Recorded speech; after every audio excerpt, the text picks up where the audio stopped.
ये वीडियो हमारा जो है प्रोबेबिलिटी के लिए वन शॉट वीडियो होने वाला है। यानी ऐसा समझिए कि प्रोबेबिलिटी का जो है बेसिक से लेकर के हाई लेवल तक का कॉन्सेप्ट जो है हम लोग इस वीडियो में समझेंगे और साथ में जो है कुछ कुछ एग्जाम्पल को भी देखते चलेंगे। यानी ये वीडियो अगर आप कंसंट्रेट होकर के पूरा देख लेते हैं तो फिर प्रोबेबिलिटी से रिलेटेड जो है आपको कहीं से कोई डाउट होने वाला नहीं है और इजिली जो है आपसे क्वेश्चन बनेगा, क्योंकि एक एक चीजों को जो है काफी डीप एनालिसिस के साथ जो है इस वीडियो में हम बताने वाले हैं। तो आइए सबसे पहले जो है प्रोबेबिलिटी का कुछ इंट्रो हम लोग देते हैं, उसके बाद आगे बढ़ेंगे। सबसे पहले ये जान लीजिए कि यहाँ पे जो प्रोबेबिलिटी लिखा हुआ, इस प्रोबेबिलिटी का हिंदी जो है प्रायिकता होता है। और प्रोबेबिलिटी का मतलब क्या होता है, पहले इस बात को समझते हैं। जैसे देखिएगा कि नॉर्मल डे में भी जो है हम लोग प्रोबेबली बार बार यूज करते रहते हैं। जैसे मान लेते हैं कि आपको कहीं पे जाना है और सामने वाले आपसे पूछ रहा है कि कल आपको आना है या नहीं, फिर आप आंसर देते हैं कि प्रोबेबली जो है हम आ सकते हैं।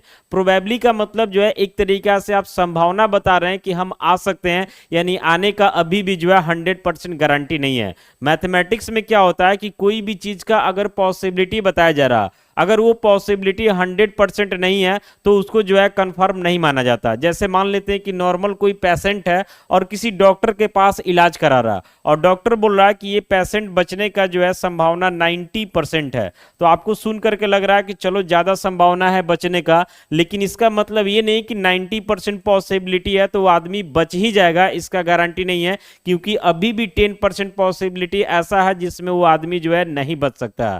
समझ रहे ना। अगर मान लेते किसी चीज का पॉसिबिलिटी जो है 99% दे दिया जाए तो भी जो है उसके ऊपर पूरा विश्वास नहीं करना, क्योंकि अभी भी 1% पॉसिबिलिटी है ना का। समझ रहे ना। यानी जब तक किसी भी चीज का पॉसिबिलिटी 100% नहीं दिया जाए तब तक उस बात को लेकर के जो है हमें श्योर नहीं रहना चाहिए। जैसे मान लेते कि हमारे स्टेट में या फिर कंट्री में जो है गवर्नमेंट का चुनाव वगैरह हो रहा है गवर्नमेंट के लिए, समझ रहे ना, तो उसमें 2 पार्टी है। अब उसमें मान लेते किसी एक पार्टी के जीतने का पॉसिबिलिटी जो है 95% है, तो इसका मतलब ये नहीं कि वो पार्टी जीत ही जाएगी, क्योंकि ये पॉसिबिलिटी है और पॉसिबिलिटी में फिर भी 5% है नहीं भी जीतने का। तो ये डाटा कब चेंज हो जाए इसका कोई गारंटी नहीं है। समझ रहे ना। क्योंकि ये सारा डाटा हिडन रहता, हमें तो पता रहता नहीं है, इसलिए जब भी पॉसिबिलिटी का बात आए तो जब तक 100% नहीं बोला जाए तब तक जो है उसको कंफर्म नहीं समझा जाता। समझ रहे ना। जैसे हम लोग वर्षा के बारे में ही बोलते हैं, बारिश के बारे में, कि आज जो है वर्षा हो सकती है, इसका मतलब क्या है कि हो भी सकता है नहीं भी हो सकता है। जैसे मोबाइल पे देखते हैं ना कि अपडेट देते रहता है कि इतना % चांस है कि आज वर्षा हो सकती है और कुछ % चांस देता है कि आज वर्षा नहीं हो सकती है। तो इसका कोई गारंटी नहीं है कि वर्षा होगा या नहीं होगा। भले पॉसिबिलिटी ज्यादा देख करके हमें लगता है कि मैक्सिमम चांस है वर्षा होने का और कम देख करके लगता है कि कम चांस है नहीं होने का, लेकिन फिर भी जो है हमें श्योर उस बात को लेकर के नहीं रहना चाहिए। तो प्रोबेबिलिटी क्या है ना कि एक तरीका से संभावनाओं का खेल है। इसमें जो है किसी भी चीज के बारे में हम लोग देखते हैं कि आखिर ये संभावना है, तो ये संभावना जो है कितना % है और किसके फेवर में जो है रिजल्ट जा सकता है। जैसे आप देखिएगा कि कोई भी मैच वगैरह होता है ना, तो उसमें सबसे पहले जो है ना क्वाइन को टॉस करा जाता है और तब उसके बाद डिसाइड किया जाता है कि किस टीम के हाथ में दिया जाए कि कौन खेलेगा और कौन बाद में खेलेगा, जैसे हेड और टेल के कॉन्सेप्ट पे। तो आखिर उसका यूज क्यों किया जाता है, ये सारा कुछ जो है इस चैप्टर में बताने वाले हैं। यानी कुल मिलाकर के ये समझिए कि ये जो प्रोबेबिलिटी आपका चैप्टर है ये काफी शानदार चैप्टर है और इसमें एक से एक बेहतर कंसेप्ट जो है इस वीडियो में हम लोग जानने और समझने का जो है प्रयास करेंगे। चलिए आगे बढ़ते हैं, ध्यान से देखते रहना आपको।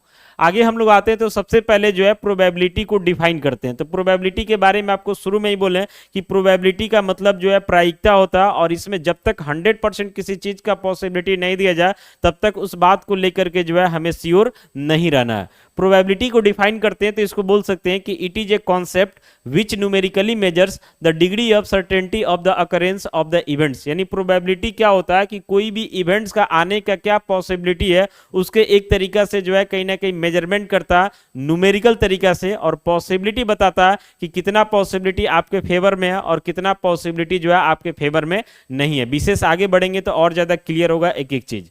फिर एक्सपेरिमेंट के बारे में बात करते हैं। तो an operation which can produce some well defined outcomes is known as an experiment। जैसे कहने का मतलब है कि मान लेते हैं कि एक क्वाइन को हम लेते हैं और क्वाइन को टॉस कर देते हैं। अब क्वाइन को टॉस करने के बाद हेड भी आ सकता है, टेल भी आ सकता है, तो वो हमारे लिए जो है एक एक्सपेरिमेंट हो जाएगा। लेकिन जरा सोचिए कि अगर हम क्वाइन को टॉस कर देते हैं और क्वाइन बीचे में फंस जाता है, उस सिचुएशन में क्लियर ही नहीं होता है कि हेड है कि टेल है, तो उस सिचुएशन में जो है वो आपका एक्सपेरिमेंट नहीं हो पाएगा। वैसे ही मान लेते हैं कि एक डाई को हम ले लेते हैं और उसको थ्रो कर देते हैं, तो डाई पे जनरली ऑप्शन क्या रहता है, 1 2 3 4 5 और 6, ये 6 नंबर का ऑप्शन रहता है। तो 6 में कोई ये कहना चाहिए ना, मान लेते हैं कि डाई आपका टेढ़ा मेढ़ा आ गया, क्लियर नहीं हो पा रहा कि कौन नंबर आ रहा, तो उस सिचुएशन में जो है वो हमारा वेल डिफाइंड नहीं होगा और उसको एक्सपेरिमेंट नहीं बोलेंगे, क्योंकि वो सिचुएशन में जो है विवाद हो सकता है। यहां तो कोई दिक्कत नहीं है, आगे बढ़ते हैं। आगे जो है यहाँ पे हम लोग समझने का प्रयास करते हैं रैंडम एक्सपेरिमेंट। एकदम ध्यान से समझिएगा, जरा सोचिए कि अगर आपके सामने जो है एक क्वाइन हो और क्वाइन को जो है टॉस किया जाना है, आपसे पूछा जाए क्या क्या आ सकता है, तो आपके मन में भी ये बात चलेगा कि जाहिर सी बात है कि क्वाइन को टॉस किया जाएगा तो या तो हेड आ सकता है या फिर टेल आ सकता है। लेकिन आपसे ये बात पूछा जाए कि आप एकदम एग्जैक्ट बताइए कि पहली बार में क्या आएगा, तो फिर आप कंफ्यूजन में पड़ जाएंगे कि पहली बार में हेड भी आ सकता है, टेल भी आ सकता है।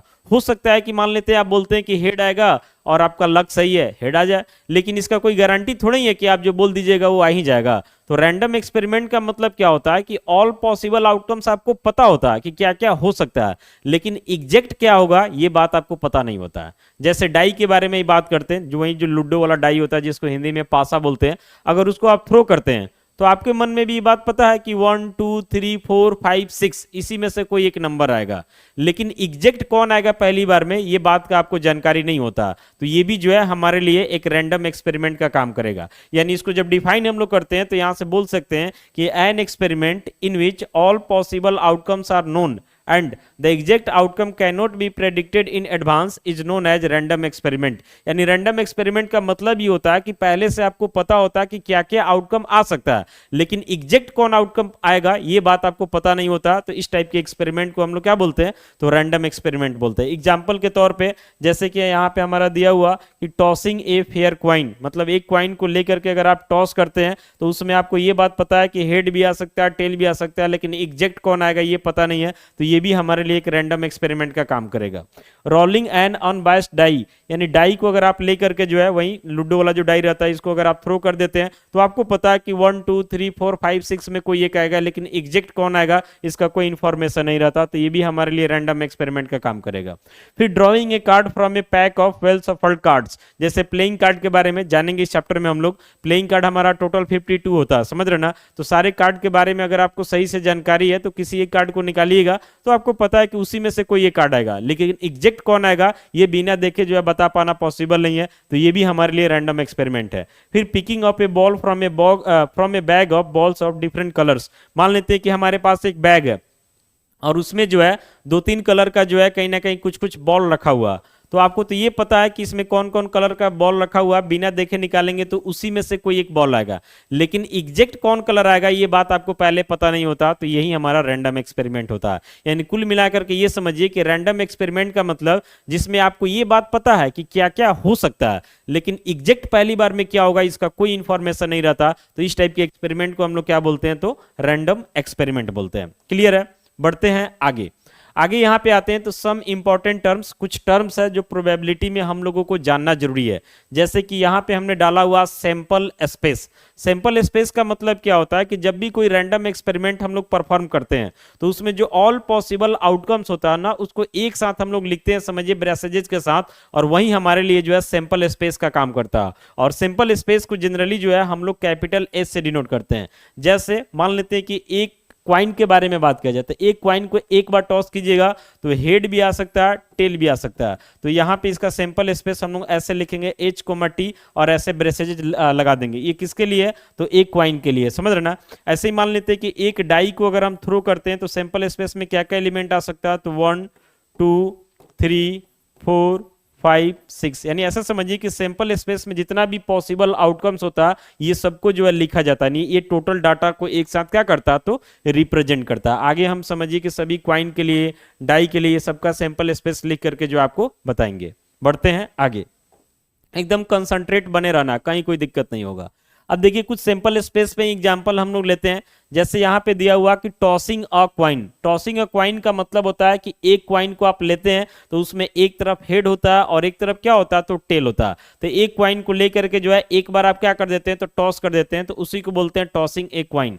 तो एक क्वाइन को अगर आप एक बार टॉस करते हैं तो आपके सिंपल स्पेस में जो एलिमेंट आएगा H, T, यानी हेड भी आ सकता है, टेल भी आ सकता है। तो यहां से अगर आपसे पूछा जाता है कि total number of possible outcomes बताइए, यहां से आपसे पूछा जाता है total number of possible outcomes, तो देखिए इसका लिखने का क्या तरीका है, इस बात को भी थोड़ा समझिए। तो सबसे पहले हम बात करते हैं तो क्वाइन में हमारे पास दो ही ऑप्शन होता है, एक हेड का तो एक टेल का। तो बेस में हम 2 लगा देते हैं और यहाँ पे हमारे पास क्वाइन सिर्फ एक है तो पावर में 1 हो जाएगा। तो 2 का पावर 1 का मतलब कितना हुआ, तो 2 हुआ। तो यहाँ पे आपको समझना है कि जब एक क्वाइन को आप टॉस करते हैं तो आपके सिंपल स्पेस में या तो हेड आएगा या फिर टेल आएगा, तो दोनों को डालना पड़ेगा। तो total number of possible outcomes हमारा 2 का पावर 1 यानी कि 2 हो जाएगा। कोई दिक्कत नहीं है, आगे बढ़ते हैं। आगे बढ़ते हैं तो यहां पे हमारे पास है कि टॉसिंग 2 क्वाइन साइमल्टेनियसली या फिर tossing a coin eight 2 times. कहने का मतलब है कि आपके पास अगर 2 क्वाइन है तो दोनों क्वाइन हाथ में रखे और एक ही बार में दोनों को टॉस कर दिए। या फिर मान लेते हैं कि आपके पास 2 क्वाइन नहीं है, क्वाइन एक ही है, तो उसी क्वाइन को जो है बारी बारी से 2 बार टॉस कर सकते हैं। जैसे मान लेते हैं क्वाइन लिए, टॉस कर दिए, फिर उसी क्वाइन को उठाएं, दोबारा टॉस कर दिए। इसलिए यहां पे हमने डाला हुआ कि टॉसिंग 2 क्वाइन साइमल्टेनियसली और tossing a coin eight 2 times, यानी 2 क्वाइन को एक बार टॉस कीजिए या फिर एक क्वाइन को 2 बार टॉस कीजिए, बात बराबर है। तो इसका जो सिंपल स्पेस हम लोग लिखेंगे, देखिएगा ध्यान से, तो इसके सिंपल स्पेस में जो है पहले क्वाइन के लिए हमारे पास ऑप्शन हो जाएगा H, T, और यहाँ पे जो क्रॉस डाल रहे हैं इसको कार्टेशियन प्रोडक्ट बोलते हैं। फिर दूसरे क्वाइन के लिए हो जाएगा H, T। अब यहां से दोनों का जब कार्टेशियन प्रोडक्ट करेंगे, एकदम ध्यान से समझिएगा, तो H के साथ जाएगा तो HH हो जाएगा, T के साथ जाएगा तो HT हो जाएगा, आगे पीछे करके नहीं लिखना। फिर TH के साथ जाएगा तो TH हो जाएगा और TT के साथ जाएगा तो क्या हो जाएगा, तो TT हो जाएगा। अब यहाँ पे ध्यान से समझिएगा कि ये डाटा जो है हमारा 2 क्वाइन के लिए है, यानी 2 क्वाइन एक बार टॉस कीजिए या एक ही क्वाइन को बारी बारी से 2 बार टॉस कीजिए, बात बिल्कुल बराबर है। तो ये डाटा हमारा मिल रहा है। तो यहां से अगर हम लिखना चाहते हैं कि total number of possible outcomes, पहले ये देखिए फिर इसका एक्चुअल मीनिंग बताएंगे। Total number of possible outcomes क्या होगा, तो सिंपल है, एक क्वाइन में 2 ऑप्शन रहता तो बेस में 2 डालेंगे, और यहां हमारे पास 2 क्वाइन है या एक क्वाइन 2 बार है तो पावर में भी 2 हो जाएगा। तो 2 2 जा कितना हो जाएगा, 4, यानी यहाँ पे total number of possible outcomes count कीजिएगा तो 1 2 3 4 हो जा रहा है। अब इसका एक्चुअल मीनिंग क्या है, इस बात को समझते हैं। जैसे देखिए, मान लेते हैं कि अगर इस बात पे हम समझने का कोशिश करते हैं तो यहाँ पे हमारे पास एक साथ 2 क्वाइन है, दोनों क्वाइन को हाथ में पकड़े एक बार में दोनों को टॉस कर दिए। तो हो सकता है कि हमारे पहले क्वाइन पे, इसको मान लेते हैं कि पहला क्वाइन है और ये हमारा दूसरा क्वाइन है, तो हो सकता है कि पहले क्वाइन पे हेड आ जाए, दूसरे पे भी हेड आ जाए। ये भी हो सकता है कि पहले पे हेड आ जाए लेकिन दूसरे पे टेल आ जाए।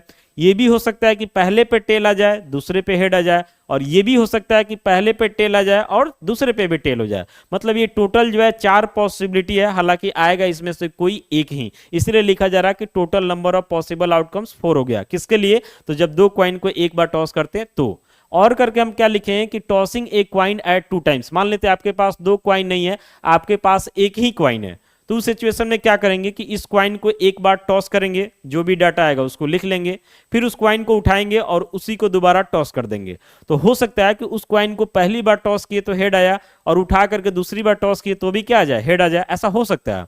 या ये भी हो सकता है कि पहली बार हेड आया, दूसरी बार टेल आया, पहली बार टेल आया, दूसरी बार हेड आया, पहली बार टेल आया और दूसरी बार भी क्या आया, टेल आया। ये 4 पॉसिबिलिटी है, चारों में आएगा कोई एक ही। तो यहां पे भी total number of possible outcomes हमारा कितना हो जाएगा, तो 4 ही हो जाएगा। बाकी इस बात का ध्यान रखना कि कभी कभी क्वाइन टॉस करते हैं, टेढ़ा मेढ़ा हो जाता है, क्लियर नहीं होता है कि हेड है कि टेल है, तो वो एक्सपेरिमेंट आपका फॉल्स हो जाता है, वहां पे क्वाइन को फिर से टॉस किया जाता है। यहां तो कोई दिक्कत नहीं है। चलिए आगे बढ़ते हैं।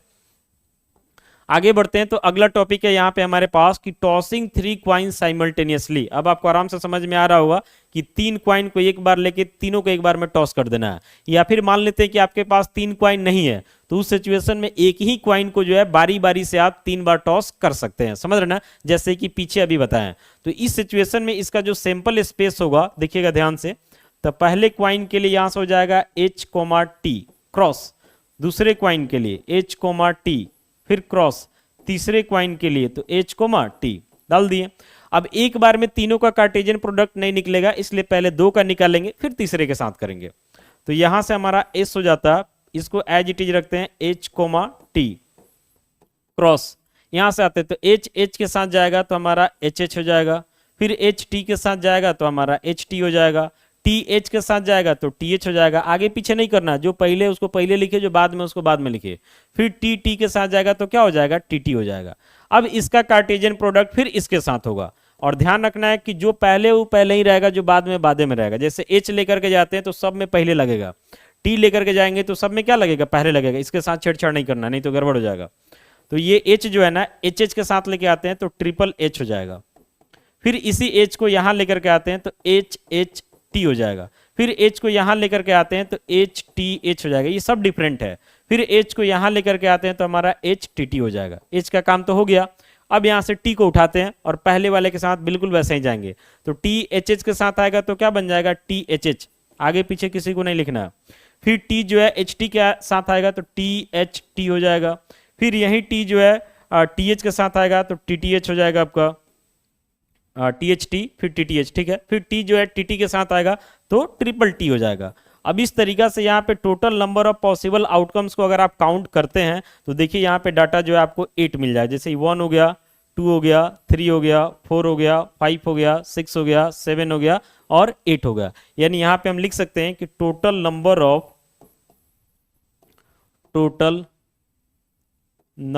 ऑफ पॉसिबल आउटकम्स, यानी पूरा संभावना कितना बन रहा, पॉसिबल आउटकम्स। तो यहाँ पे एक क्वाइन है यानी बेस में 2 रहेगा, और एक ही क्वाइन को आप 3 बार टॉस कर रहे हैं या फिर 3 क्वाइन को एक बार टॉस कर रहे हैं, इसलिए पावर में 3 हो जाएगा। तो 2 का पावर 3 मतलब रिजल्ट आपको कितना मिला, तो 8 मिला। ऐसे ही मान लेते हैं कि क्वेश्चन आपको बोलता है कि एक क्वाइन को 4 बार टॉस किया जाए या 4 क्वाइन को एक बार टॉस किया जाए तो total number of possible outcomes का बताइए। तो उस केस में 2 का पावर 4 हो जाएगा, यानी रिजल्ट आपका 16 हो जाएगा। या मान लेते क्वेश्चन आपको एमसीक्यू में दे देता है कि 5 क्वाइंस को एक बार टॉस किया गया या एक ही क्वाइन को बारी बारी से 5 बार टॉस किया गया, तो 2 का पावर कितना हो जाएगा, 5 हो जाएगा, यानी रिजल्ट 32 हो जाएगा। तो इस तरीका से कितना भी क्वाइन दे करके जो है आपसे एमसीक्यू के बेसिस पे क्वेश्चन पूछ सकता है। जैसे बोले कि 10 क्वाइन को एक बार टॉस किया गया या एक एक करके एक ही क्वाइन को 10 बार टॉस किया गया, तो 2 का पावर 10 हो जाएगा। उसको इवेल्युएट करके आप एमसीक्यू टिक आउट कर सकते हैं। तो यहां तक तो कोई दिक्कत नहीं होना चाहिए। अब इसका एक्चुअल मीनिंग क्या है ना, ये भी समझना जरूरी है, तभी जाके क्वेश्चन बनेगा आपसे। तो यहां पे हमने हेडिंग किया हुआ कि टॉसिंग 3 क्वाइन साइमल्टेनियसली, मतलब एक साथ जो है हमारे पास कितना क्वाइन है, तो 3 क्वाइन है। पहला क्वाइन, ये दूसरा क्वाइन और ये तीसरा क्वाइन। अब सोचिए कि तीनों क्वाइन को हम हाथ में लेते हैं और एक बार में तीनों क्वाइन को टॉस कर देते हैं, तो जाहिर सी बात है कि तीनों क्वाइन पे कुछ ना कुछ आएगा। तो टोटल पॉसिबिलिटी क्या बन सकता है वो चीज यहाँ पे दिया हुआ। हो सकता है कि पहले क्वाइन पे हेड आ जाए, दूसरे पे भी हेड आ जाए, तीसरे पे भी हेड आ जाए। या ये भी हो सकता है कि पहले पे हेड आ जाए, दूसरे पे हेड आ जाए, लेकिन तीसरे पे टेल आ जाए। या ये भी हो सकता है कि पहले पे हेड, दूसरे पे टेल, तीसरे पे हेड। इस तरीका से जो है टोटल हमारे पास 8 पॉसिबिलिटीज है, लेकिन इस 8 में आएगा तो कोई एक ही, समझ रहे ना बात, लेकिन संभावना कितने का है, तो 8 का है। वैसे ही मान लेते हैं कि आपके पास अगर 3 क्वाइन नहीं है, तो उस सिचुएशन में एक ही क्वाइन को जो है आप 3 बार टॉस कर सकते हैं। जैसे मान लेते हैं क्वाइन है, टॉस किए, हेड टेल में कुछ आएगा, लिख लेंगे। उसको उठाएं, दोबारा टॉस किए, फिर हेड टेल में कुछ आएगा, लिख लिए। फिर उसको उठाएं, तिबारा टॉस किए, फिर हेड टेल में कुछ आएगा, उसको लिख लिए। तो उसका मतलब क्या हुआ कि मान लेते एक क्वाइन को पहली बार टॉस किए, हेड आया, दूसरी बार टॉस किए, हेड आया, तीसरी बार टॉस किए, हेड आया, ऐसा आ सकता है। या पहली बार टॉस किए हेड आया, दूसरी बार टॉस किए हेड आया, लेकिन तीसरी बार में टेल आ गया। तो इस तरीका से यहाँ पे भी जो है टोटल पॉसिबल आउटकम्स आपका कितना हो जाता है, तो 8 आ जाता है। और इसको ध्यान से आप समझिएगा, तभी जाकर के जो है क्वेश्चन आपसे बढ़िया से बन पाएगा। तो यहाँ तक तो कोई दिक्कत नहीं होना चाहिए। आगे बढ़ते हैं। आगे यहाँ पे जो है अब हम लोग डाई में आ जाते हैं, क्योंकि क्वाइन का तो हो गया और एमसीक्यू के लिए भी आपको बता दिए। तो डाई के बारे में बात करते तो डाई हमारा जो है क्यूब के शेप में रहता है। डाई हमारा किस शेप में रहता है? तो क्यूब के शेप में रहता है। आइए यहाँ पे एक डाई लेकर के आपको बताते हैं। देखिए यहाँ पे जो दिखाई दे रहा है ना क्यूब, तो क्यूब में जो है टोटल कितना फेस होता है? तो क्यूब में हमारा 6 फेस होता है। और जनरली डाई के बारे में बात किया जाए तो पहले फेस पे 1, फिर अगले पे 2, फिर 3, 4, 5, 6 ऐसा लिखा रहता है। कभी कभी उस पर ABCD करके भी लिखा रहता है, समझ रहे ना? तो जनरली 1 2 3 4 5 6 ज्यादा यूज किया जाता है, इसलिए उसी को लेके चलेंगे। बाकी अगर कुछ बदलता है तो उस पर भी काम कर सकते हैं। तो यहाँ पे जब भी हम एक डाई को थ्रो करेंगे तो हमारे पास सिंपल स्पेस में जो है टोटल कितना पॉसिबिलिटी हो जाएगा? तो 6, यानी 1 भी आ सकता है, 2 भी आ सकता है, 3 भी आ सकता है, 4 भी आ सकता है, 5 भी आ सकता है, 6 भी आ सकता है। सिंपल स्पेस का मतलब क्या होता है कि सारे पॉसिबिलिटी को यहाँ पे लिखना पड़ता है। तो यहाँ पे हमारे पास total number of possible outcomes कितना हो सकता है, ये देखिए। तो यहाँ पे सिंपल देखिए कि एक डाई का मतलब इसमें 6 ऑप्शन होता है, तो बेस में हमारा 6 हो जाएगा, और एक ही डाई है तो पावर में 1 हो जाएगा। तो 6 का पावर 1 का मतलब कितना हो गया? तो 6 हो गया। यानी कहने का मतलब है कि एक डाई को अगर हम थ्रो करते हैं तो हमारे पास total number of possible outcome 6 होता है, लेकिन आएगा 6 में कोई एक ही। यहां तक क्लियर है? आगे बढ़ते हैं। आगे यहाँ पे आते हैं तो अगला टॉपिक हमारे पास है कि थ्रोइंग 2 डाइस साइमल्टेनियसली। तो सबसे पहले इस बात को जान लीजिए कि डाई के बारे में बोलते हैं, हिंदी में इसको पासा बोला जाता है, वहीं जो क्यूब के शेप में रहता है। तो ये हमारा सिंगुलर है डाई, यानी एक। और वहीं अगर हम डाइस बोलते हैं तो ये हमारा प्लुरल हो गया, यानी एक से अधिक हो गया। तो यहाँ पे दिया हुआ कि थ्रोइंग 2 डाइस साइमल्टेनियसली, यानी एक साथ हाथ में 2 डाइस को लेना और उसको थ्रो कर देना। या फिर थ्रोइंग 1 डाई एट 2 टाइम्स, यानी आपके पास अगर 2 गो डाइस नहीं है तो एक एक डाई को लीजिए, एक बार थ्रो कर दीजिए, फिर उसी को उठाइए और दोबारा थ्रो कर दीजिए। तो ये दोनों बात बराबर है, जैसे कि क्वाइन के सेंस में भी आपको बताए हैं। अब आइए यहाँ पे देखते हैं कि सैंपल स्पेस जो है हमारे पास क्या क्या बनेगा। ध्यान से देखिएगा इसको। यहाँ पे जो सैंपल स्पेस बनेगा, पहले डाई के लिए हमारे पास ऑप्शन हो जाएगा 1 2 3 4 5 6। फिर क्रॉस दूसरे के लिए तो 1 2 3 4 5 6। तो 2 गो डाइस हो या फिर एक ही डाई 2 बार हो तो पहला के लिए ऑप्शन और ये दूसरा के लिए ऑप्शन, दोनों बात बराबर है। तो यहां से जब इसका हम कार्टेशियन प्रोडक्ट करेंगे, एकदम ध्यान से देखिएगा इसको, तो ये 1 जो है पहले सबके साथ जाएगा और आगे पीछे नहीं करना। 1 पहले है तो सब में पहले रहेगा, समझ रहे ना? फिर वैसे ही 2 को लेके जाएंगे, एक एक करके सबको लेके जाएंगे। तो पहले 1 को लेके आते हैं सबके साथ, तो 1 के साथ जाएगा तो क्या बनाएगा? तो 1 1। फिर 1 2 के साथ जाएगा तो 1 2, ऐसे ही 1 3 सबके साथ जा रहा। फिर 1 4 के साथ जाएगा तो 1 4, फिर 1 5, फिर यहाँ से क्या हो जाएगा? तो 1 6। 1 का काम तो हो गया। अब 2 को लेकर के आएंगे, ऐसे ही सबके साथ जाएगा 2, तो क्या बनेगा? पहले तो 2 1, फिर आगे हो जाता है हमारा 2 2, फिर यहाँ से हो जाता है 2 3, फिर हो जाता है 2 4, फिर हो जाता है 2 5, और फिर हमारा हो जाता है 2 6। 2 का काम भी हो गया। अब 3 को लेकर के आते हैं तो 3 भी सबके साथ जाएगा। तो पहला क्या हो जाएगा? तो 3 1 हो जाएगा। फिर इसके बाद जो है 3 2 हो जाएगा। फिर ऐसे ही 3 3 के साथ जाएगा तो 3 3 हो जाएगा। फिर आपका 3 4 हो जाएगा, 3 5 हो जाएगा और 3 6 हो जाएगा। यानी 3 जो है बारी बारी से सबके साथ हो गया।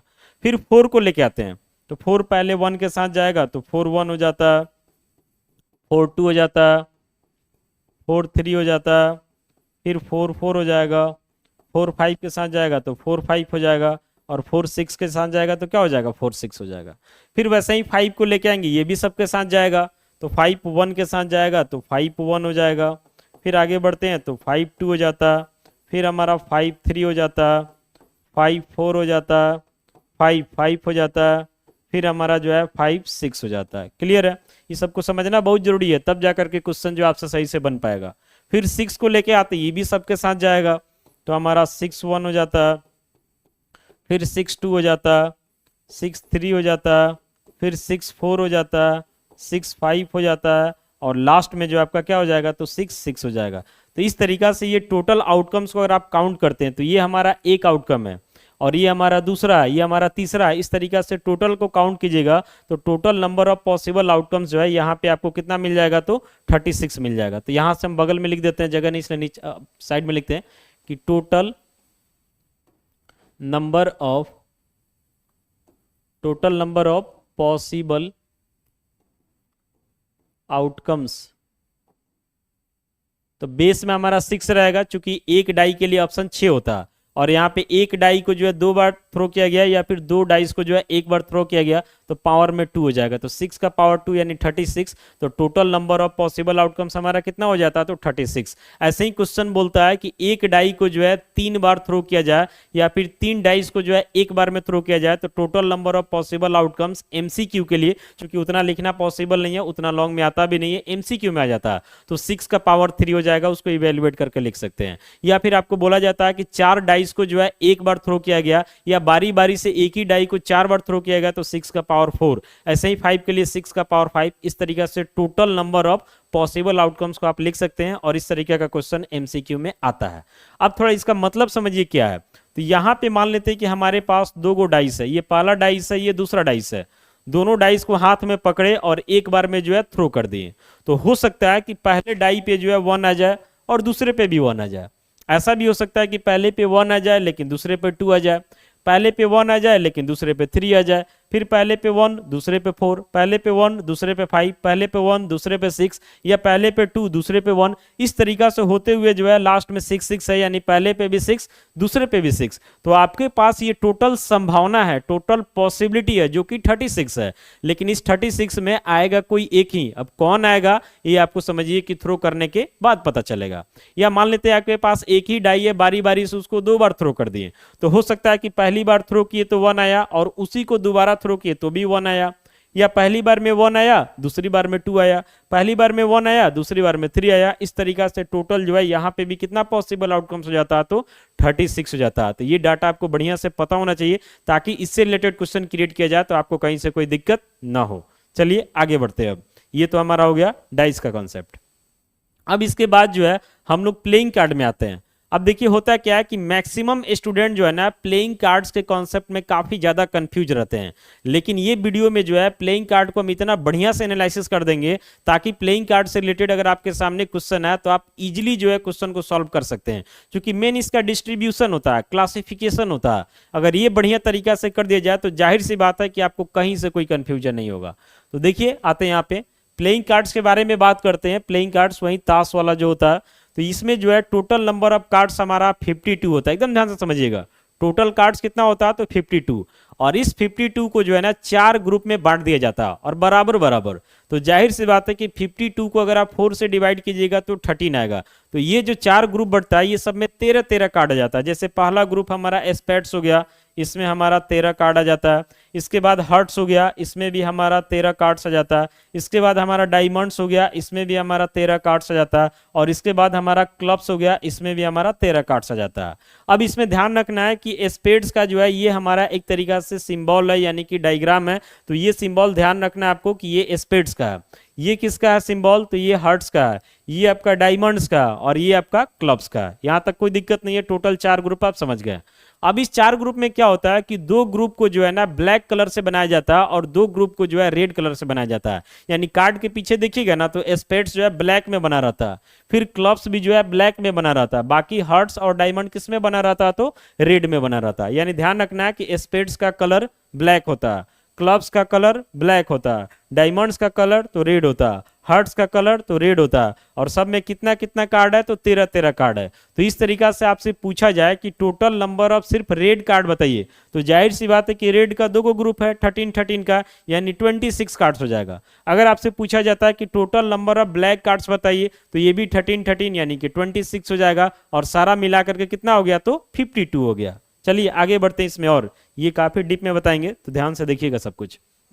तो अभी आपको बता दिए कि प्लेइंग कार्ड्स में टोटल 52 कार्ड्स होता है। इसमें आपका जो स्पेड्स है जिसमें कि 13 कार्ड होता है। इसके कलर के बारे में बात करते हैं तो कलर अभी जस्ट आपको बताएं कि इसका कलर जो है ब्लैक होता है, ठीक है। फिर क्लब्स के बारे में बात करते हैं तो इसमें भी 13 कार्ड्स होता है। कलर के बारे में बात करते हैं तो ये हमारा ब्लैक होता है। फिर यहाँ पे डायमंड्स के बारे में बात करते हैं, 13 कार्ड होता है। कलर के बारे में बात करते हैं तो रेड होता है। हार्ट्स के बारे में बात करते हैं तो 13 कार्ड है, कलर के बारे में बात करते हैं तो रेड होता है। यहाँ तक तो आप समझ गए। अब ये भी आप देख लिए कि सब में कार्ड कितना कितना है, तो कार्ड जो है सब में 13 ही है। अब इस कार्ड का बंटवारा कैसे होता है इस बात को समझते हैं। तो इसमें क्या है कि जो 13 कार्ड है ना, इस 13 कार्ड में एक कार्ड ऐसा रहता है जिसको एस बोला जाता है, ACE, एस का मतलब इक्का। और बाकी जो कार्ड है, जैसे कि अगले कार्ड पे 2 लिखा रहता, फिर इसके बाद 3 रहता, 4 रहता, 5 रहता, 6 रहता, 7 रहता, 8 रहता, 9 रहता, 9 रहता, और एक मिनट, 8 हो गया, 9 हो गया, इसके बाद 10 रहता, समझ रहे ना। तो यहां से देखिए कितना कार्ड हुआ, टोटल तो कार्ड आपका 13 हो गया। उस 13 कार्ड में एक कार्ड जो रहता है एस रहता है, जिसको इक्का बोला जाता है, यानी समझिए कि 1 वाला कार्ड हो गया। इसके बाद 2 3 4 5 6 7 8 9 10 ऐसे करके मार्किंग किया हुआ रहता है। तो यहां से यहां अगर कार्ड को आप काउंट कीजिएगा तो 10 को कार्ड हो गया, लेकिन अभी भी 3 कार्ड बच रहा। तो वो 3 कार्ड क्या होता है, इसको समझते हैं। तो वो जो 3 कार्ड बच रहा, उसमें से एक कार्ड जो है आपका किंग होता है, क्या होता है, किंग यानी राजा। फिर एक कार्ड जो है क्वीन होता है, यानी कि रानी। और एक कार्ड जो है जैक होता है, जिसको जोकर बोलते हैं, या इसको कैनैप्स भी बोला जाता है, KNAVES। एकदम ध्यान से समझिए, थोड़ा भी हड़बड़ाना नहीं है। ये टोटल कार्ड आपका 13 हुआ। इस 13 में जो है एक कार्ड एस का रहता है, जिसको इक्का बोलते हैं। फिर जो है बाकी 9 कार्ड पे 2 3 4 5 6 7 8 9 10 ऐसे करके लिखा रहता है। तो यहां से यहां तक मिला करके जो है टोटल हमारे पास 10 कार्ड हो जाता है। 3 कार्ड अभी भी बच रहा, तो उस 3 कार्ड में एक कार्ड जो है किंग रहता, एक कार्ड क्वीन रहता, और एक कार्ड जैक, या उसी को कनैप्स बोलते हैं। किंग का मतलब राजा, क्वीन का मतलब रानी, और जैक और कनैप्स का मतलब क्या हो गया, तो जोकर हो गया। क्लियर है। अगले ग्रुप में आते हैं, तो यहाँ पे जो क्लब्स है इसका भी बंटवारा सेम रहता। इसमें भी जो है एस रहता, 2 3 4 5 6 7 8 9 10, और एक किंग, एक क्वीन, एक जैक, यानी समझिए कि क्लब्स में एकदम सेम। फिर उसके बाद डायमंड में आइएगा, एग्जैक्ट सेम। हार्ट्स में आइएगा तो एग्जैक्ट सेम। समझिएगा ध्यान से, तब समझ में आएगा।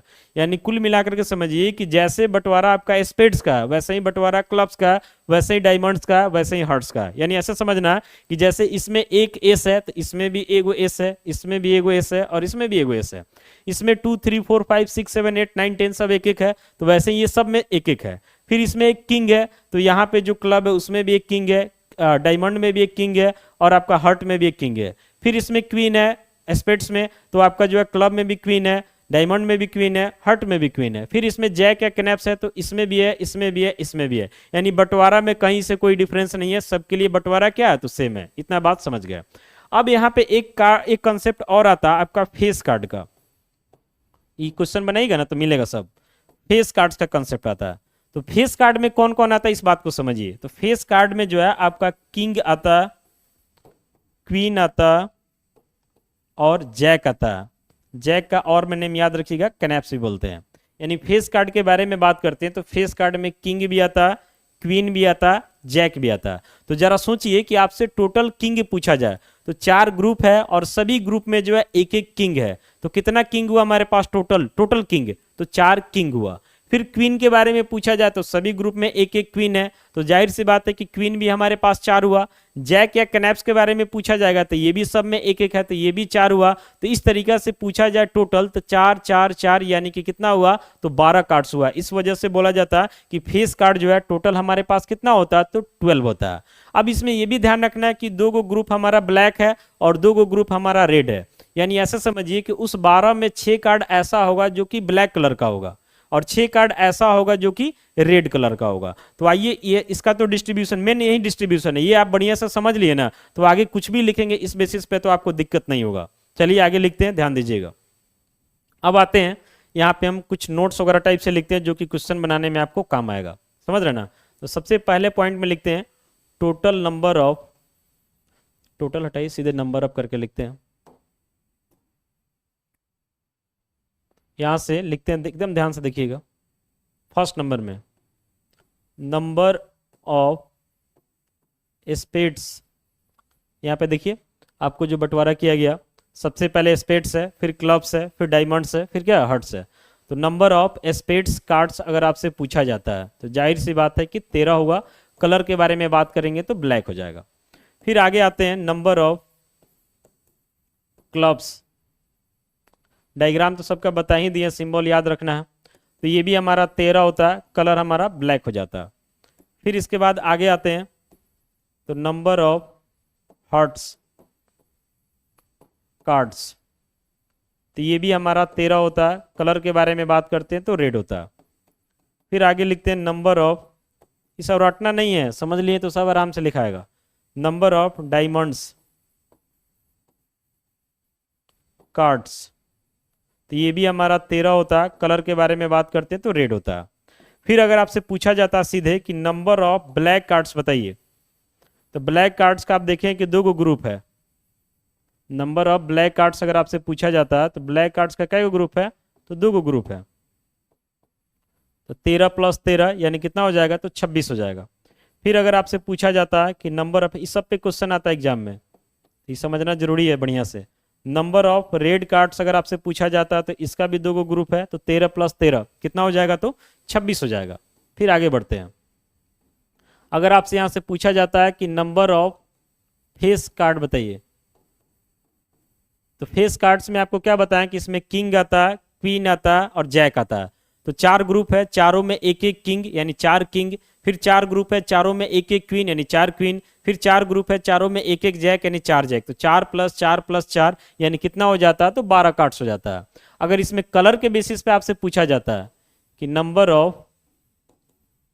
Number of black face cards, तो जाहिर सी बात है कि जब ब्लैक आपसे पूछा जाएगा तो ब्लैक का तो दो गो ना ग्रुप है, तो दो गो ग्रुप का मतलब दोनों में एक एक किंग, एक एक क्वीन, एक एक जैक। तो इस तरीके से जोड़ लीजिएगा तो ये आपका 6 हो जाएगा। फिर अगर आपसे ऐसे पूछा जाता कि नंबर ऑफ, ये कुछ भी रटना नहीं है, आपको समझा दिए वैसे ही पर सब याद रहेगा, देख रहे हैं ना, सब आराम से लिखा रहा। तो number of red face cards, तो ये भी कितना हो जाएगा, तो 6 हो जाएगा। यहां तक क्लियर है। फिर एस के बारे में पूछा जाए, एस का मतलब इक्का, तो सारे ग्रुप में जो है एक एक एस है, तो जाहिर सी बात है कि टोटल एस कार्ड जो है हमारे पास कितना हो जाएगा, तो 4 हो जाएगा। तो नंबर ऑफ एस कार्ड्स अगर पूछा जाता है तो 4 हो जाएगा। अगर मान लेते कि एस में जो है कलर का डिस्ट्रीब्यूशन कर दिया जाए कि रेड चाहिए तो 2 हो जाएगा, क्योंकि 2 ग्रुप रेड का है, एक एक दोनों में है। ब्लैक पूछेगा तो 2 हो जाएगा। वैसे ही 2 लिखा हुआ कार्ड, तो 2 लिखा हुआ कार्ड भी बोले कि सारे ग्रुप में एक एक रहेगा, तो टोटल पूछा जाए तो 4 हो जाएगा। कलर के बेसिस पे तो 2 हो जाएगा। ऐसे 3 4 5 6 7 8 9 10 सबका सेम कॉन्सेप्ट है। फिर अगर आपसे ऐसा पूछा जाता है कि नंबर ऑफ जो है किंग कार्ड बताइए, सिर्फ किंग, तो किंग जाहिर सी बात है कि 4 ग्रुप है, चारों में एक एक है, तो नंबर ऑफ किंग कार्ड हमारा 4 हो जाएगा। फिर नंबर ऑफ क्वीन कार्ड, तो ये भी 4 हो जाएगा। नंबर ऑफ जैक कार्ड्स, तो ये भी हमारा 4 हो जाएगा। अगर इसमें भी कलर के बेसिस पे बात किया जाए कि number of black coloured king card, तो ब्लैक कलर का किंग क्या होगा, 2 ग्रुप है, एक एक, तो 2 हो जाएगा। रेड में भी पूछेगा तो 2 हो जाएगा। ऐसे ही क्वीन का भी हो जाएगा, जैक का भी हो जाएगा। तो हमें लगता है कि ये टोटल डिस्ट्रीब्यूशन आपको अब समझ में आ गया होगा। बस इतना ध्यान में रखना है कि प्लेइंग कार्ड में जो है टोटल 52 कार्ड्स होता है। इसको 4 ग्रुप में हम लोग बांट देते हैं। पहला हमारा स्पेड्स है जिसमें 13 कार्ड होता है, कलर ब्लैक होता है। फिर क्लब्स है जिसमें 13 कार्ड होता है, कलर ब्लैक होता है। डायमंड्स जिसमें 13 कार्ड होता है, कलर रेड होता है। हार्ट्स 13 कार्ड जिसका कलर क्या होता है, रेड होता है। और चारों का जो है यहाँ पे ये जो डायग्राम है ये भी आपको ध्यान में रखना, ताकि एग्जाम में अगर सीधे डायग्राम आ जाए तो इस बेसिस पे आप पहचान कर सके कि कौन किस कार्ड को रिप्रेजेंट कर रहा है। उसके बाद आपको बोले हैं कि सबके लिए ग्रुपिंग सेम है। जैसे इसमें 13 कार्ड है तो उसमें से एगो एस रहता है, फिर एगो 2 लिखा हुआ रहता है, 1 3 4 5 6 7 8 9 10, तो यहाँ से यहाँ तक 10 कार्ड हो गया। और बाकी जो 3 बच रहा है उसमें किंग क्वीन जैक, और यही ग्रुपिंग सबके लिए। तो इतना बात को अगर आप ध्यान में रखते हैं तो बाकी सारा आंसर जो है आप खुद से दे सकते हैं। तो हमें लगता है कि प्लेइंग कार्ड्स जो है आपको बढ़िया सा समझ में आ गया होगा। चलिए तब आगे बढ़ते हैं, हम लोग आगे बढ़ते हैं। अगला टॉपिक हमारा जो है इवेंट है, समझिएगा ध्यान से। तो इवेंट का मतलब क्या होता है कि it is the collection of all और सम ऑफ द पॉसिबल आउटकम्स। जैसे मान लेते हैं कि एक क्वाइन को हम टॉस करते हैं, तो एक क्वाइन को टॉस करने के बाद हेड भी आ सकता है, टेल भी आ सकता है। तो आपके फेवर में जो भी आउटकम है वो आउटकम एक भी हो सकता है, एक से अधिक भी हो सकता है, वही हमारा इवेंट कहलाता है। जैसे मान लेते हैं कि हम डाई के बारे में बोलते हैं, तो एक डाई को हम थ्रो करते हैं तो हमारा 1 2 3 4 5 6 कुछ भी आ सकता है। उसमें से अगर आप बोलते हैं कि 5 आने का प्रोबेबिलिटी चाहिए तो आपके फेवर में एक आउटकम है। आप बोलते हैं कि ऑड नंबर आने का प्रोबेबिलिटी चाहिए, तो जाहिर सी बात है कि 1 2 3 4 5 6 में ऑड कौन कौन है, तो 1 है, 3 है, 5 है, यानी आपके फेवर में 3 आउटकम्स है। तो इवेंट का मतलब वही होता है कि आपके फेवर में जो भी पॉसिबल आउटकम्स है उसको इवेंट बोलते हैं। इसके बाद बात करते हैं इक्वली लाइकली इवेंट्स। ये समझना बहुत जरूरी है। Equally likely events, equally likely events का मतलब होता है कि इस तरीके के सिचुएशन में जो है ना किसी के साथ अन्याय नहीं होना चाहिए। जैसे मान लेते हैं कि हम लोग कोई गेम वगैरह कराते हैं ना, तो वहां पे जनरली देखिएगा कि टॉस का यूज करते हैं। क्योंकि टॉस कराते हैं ना, तो टॉस कराते हैं तो जितना हेड आने का पॉसिबिलिटी होता उतना ही टेल आने का पॉसिबिलिटी होता। तो ये जो है ना एक तरीका से इक्वली लाइकली इवेंट है। वैसे ही मान लेते हैं कि अगर हम डाई के बारे में बात करते हैं, तो डाई में हमारा पॉसिबिलिटी जो रहता ये 1 भी आ सकता, 2 भी आ सकता, 3 भी आ सकता, 4 भी आ सकता, 5 भी आ सकता, 6 भी आ सकता। 1 2 3 4 5 6। अगर मान लेते हैं इसमें कोई बोल रहा है कि 1 आने का प्रोबेबिलिटी, तो जाहिर सी बात है कि इस पूरा में 1 एक ही बार है। कोई बोलता है 2 आने का प्रोबेबिलिटी, तो भी 2 एक बार है। ऐसे 3 4 5 6 सब एक एक बार है। लेकिन जरा सोच करके देखिए कि इसमें दो टीम को अगर हम रखते हैं, एक टीम जो है हमारे पास ए है और दूसरा टीम हमारे पास बी है। पहले टीम को बोलते हैं कि अगर जो है ऑड नंबर आ जाएगा तो रिजल्ट आपके फेवर में जाएगा, और दूसरे टीम को बोलते हैं कि 6 आ जाएगा तो रिजल्ट आपके फेवर में जाएगा। तो जरा सोचिए कि जब ऑड नंबर का बात कर रहे हैं, तो ऑड में 1 भी है, 3 भी है, 5 भी है। तो इसको कितना ऑप्शन आप दे दिए? तो इसके लिए 3 ऑप्शन दे दिए, यानी 1 आ जाएगा तो भी इसके फेवर में, 3 आ जाएगा तो भी इसके फेवर में, 5 आ जाएगा तो भी इसके फेवर में। जबकि बी को आप सिर्फ एक एक नंबर दे रहे हैं, कौन? तो 6 दे रहे हैं, यानी उसके फेवर में एक ऑप्शन है जबकि इसके फेवर में 3 ऑप्शन है। तो जरा सोच करके देखिए कि किसी एक के फेवर में 3 ऑप्शन को दे दिया जाए और किसी एक के फेवर में जो है सिर्फ एक ऑप्शन को दे दिया जाए, तो जाहिर सी बात है कि यहाँ पे इक्वली जो है डिवाइड नहीं हो रहा। यानी कहने का मतलब है कि जब आप इसको 3 ऑप्शन दिए तो इसको भी 3 ऑप्शन दीजिए, तब इक्वली डिवाइड होगा। या इसको एक ऑप्शन दे रहे हैं तो इसको भी एक ऑप्शन दीजिए, तब जाकर के इक्वली डिवाइड होगा। तो अब आपको समझ में आ गया होगा कि इक्वली लाइकली इवेंट्स क्या होता है। इस पर भी एग्जाम्पल भी देने वाले हैं। तो फिलहाल समझिए definition. A given number of events are said to be equally likely if none of them is predicted to occur in preference to the others. जैसे यहीं पे देखें कि इसको 3 ऑप्शन दिए, इसको एक ऑप्शन दिए, तो इस सिचुएशन में जीतने का ज्यादा पॉसिबिलिटी किसका है? तो ए का है। कम पॉसिबिलिटी किसका है? तो बी का है। तो यहाँ पे तो जाहिर सी बात है कि अन्याय वाला बात हो रहा, तो इसलिए जो है आप इस टाइप के डिस्ट्रीब्यूशन को जो है इक्वली लाइकली इवेंट नहीं बोल सकते हैं। आइए इस पे कुछ एग्जाम्पल लेते हैं और ज्यादा क्लियर होगा। एग्जाम्पल देखिए, यहां पे दिया हुआ कि which of the following experiments have equally likely outcomes, और साथ में हमें जो है एक्सप्लेन करके बताना है कि कौन जो है इक्वली लाइकली आउटकम्स है और क्यों है। तो सबसे पहले देखिए, बोल रहा है कि a driver attempts to start a car, the car starts और डज नॉट स्टार्ट। जरा सोचिए कि अगर मान लेते हैं कि हम कोई गेम वगैरह कराते हैं और उसमें दो टीम को रखते हैं, पहला टीम ए है और दूसरा टीम बी है, और तब वहां पे हम बोलते क्या है कि जैसे एक टीम हमारा ए हो गया और दूसरा टीम क्या हो गया? तो बी हो गया। अब यहाँ पे बोलते हैं कि एक कार है, उस कार को ड्राइवर जा रहा है स्टार्ट करने के लिए। अगर कार स्टार्ट हो गया तो टीम ए के फेवर में रिजल्ट जाएगा, और अगर कार स्टार्ट नहीं हुआ तो टीम बी के फेवर में जो है रिजल्ट जाएगा। यानी कार स्टार्ट हो गया तो ए के फेवर में, और कार स्टार्ट नहीं हुआ तो बी के फेवर में। तो जरा सोचिए कि अगर कोई ड्राइवर किसी कार को स्टार्ट करने जाता है तो क्या होता है? मैक्सिमम टाइम जो है कार स्टार्ट ही होता है। जैसे नॉर्मल सोचिए आप कि मान लेते हैं कि आपके घर में कार है या फिर बाइक है, तो महीने के 30 दिन जो है आप उसका यूज कर रहे हैं, तो क्या 30 दिन में ऐसा होता है कि 15 बार जो है आप जाते हैं तो स्टार्ट हो जाता है और 15 बार जाते हैं तो स्टार्ट नहीं होता? ऐसा शायद ही कभी होगा जब गाड़ी ज़्यादा खराब हो जाएगा। नहीं तो मैक्सिमम केस में क्या होता है कि आपका गाड़ी स्टार्ट हो जाता, कभी बाई चांस कोई फॉल्ट वगैरह रहता तो गाड़ी स्टार्ट नहीं होता। यानी यहाँ पे स्टार्ट होना और स्टार्ट नहीं होना, ये दोनों का पॉसिबिलिटी जो है सेम नहीं है, डिफरेंट है, क्योंकि मैक्सिमम केस में जो है कार आपका स्टार्ट हो जाएगा। तो इसलिए जो है इस टाइप के सिचुएशन को जो है ना इक्वली लाइकली इवेंट नहीं बोला जा सकता, नहीं तो यहाँ पे जो है अन्याय वाला बात हो जाएगा, क्योंकि मैक्सिमम केस में जो है रिजल्ट ए के फेवर में जाएगा। समझ रहे ना? और इक्वली लाइकली का मतलब क्या होता है कि जितना चांस इसको मिल रहा उतना ही चांस इसको भी मिलना चाहिए। तो यहाँ पे जो डाटा आपसे बोल रहा कि ये driver attempts to start a car, the car starts और डज नॉट स्टार्ट, क्या ये इक्वली लाइकली आउटकम है या नहीं? तो ये जो है आपका नहीं है। यानी यहाँ पे जो हम लोग देखें ना इक्वली लाइकली इवेंट्स, तो ये जो है हमारा इक्वली लाइकली इवेंट्स नहीं है, क्योंकि मैक्सिमम केस में जो है कार स्टार्ट होगा। अगला क्या बोल रहा है कि ये player attempts to shoot a basketball, सी या ही मतलब वही मतलब मेल या फीमेल कुछ भी हो, शूट्स और मिसेज द शॉट। यानी यहाँ पे देखिए बात में, यहाँ पे जैसे ड्राइवर लिख रहा था, समझ रहे ना, कोई अननोन आदमी नहीं है। हो सकता है कि अननोन आदमी जाए तो उसे गाड़ी स्टार्ट नहीं हो, लेकिन ड्राइवर जाएगा तो मैक्सिमम केस में गाड़ी क्या हो जाएगा? स्टार्ट हो जाएगा। कभी टेक्निकल फॉल्ट होगा तभी रुकेगा।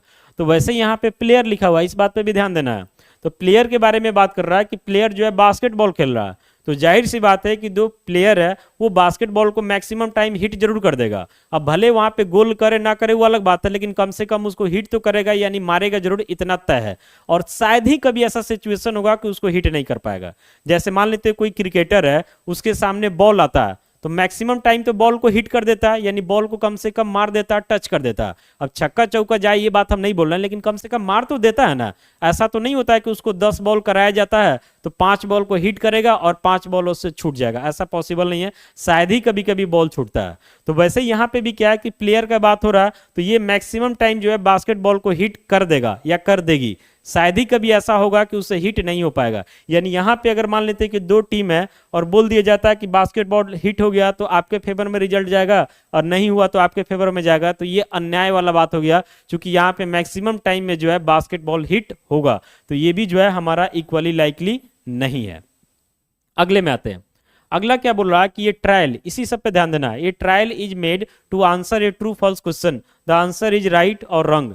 ट्रायल का मतलब क्या होता है? जैसे नॉर्मल आपके सामने अगर हम कोई क्वेश्चन देते हैं और बोलते हैं कि आप जो है बताइए ट्रू है कि फॉल्स है, तो आप क्वेश्चन को पढ़ेंगे, क्वेश्चन पढ़ने के बाद आप अपने नॉलेज का यूज करेंगे, तब बताएंगे कि ट्रू है कि फॉल्स है। तो हमें तो नहीं पता है कि आपका नॉलेज क्या है, तो उस सिचुएशन में जो है ना ये इक्वली लाइकली नहीं हो सकता है। लेकिन ट्रायल का मतलब क्या होता है? एकदम सोचिए कि मान लेते हैं हमारे पास एक पेपर है, एकदम ध्यान समझिएगा, एक पेपर है और उस पेपर में जो है एक क्वेश्चन हम लिख लिए और उस क्वेश्चन का वहां पे हम आंसर भी लिख लिए कि ट्रू है कि फॉल्स है, और उस पेपर को हम फोल्ड कर लेते हैं चिट्ठी की तरह, और तब आपके सामने ऐसे दिखाते हैं कि बताइए कि इसमें जो क्वेश्चन है उसका आंसर जो है ट्रू होगा कि फॉल्स होगा। अब उस सिचुएशन में क्या है कि क्वेश्चन तो आपके सामने मिल ही नहीं रहा, क्योंकि क्वेश्चन तो लिख करके हम उसको फोल्ड कर लिए हुए हैं। तो जाहिर सी बात है कि जब क्वेश्चन आपके सामने आया ही नहीं तो वहां पे आपका नॉलेज जो है कोई काम नहीं करेगा, वहां पे आपके मन में ट्रू भी चलेगा, फॉल्स भी चलेगा, और दोनों का पॉसिबिलिटी आपके मन में बराबर होगा। तो ट्रायल का मतलब यही होता है जहां पे क्वेश्चन आपको डिस्प्ले नहीं किया जाएगा। तो इस सिचुएशन में दोनों का पॉसिबिलिटी बिल्कुल बराबर रहेगा, क्योंकि क्वेश्चन तो आप देख ही नहीं, यानी यहाँ पे आपका नॉलेज कहीं से कोई काम आने वाला नहीं है, तो यहाँ दोनों का पॉसिबिलिटी सेम है, इसलिए जो है ये हमारा इक्वली लाइकली होगा। अगले में आते हैं।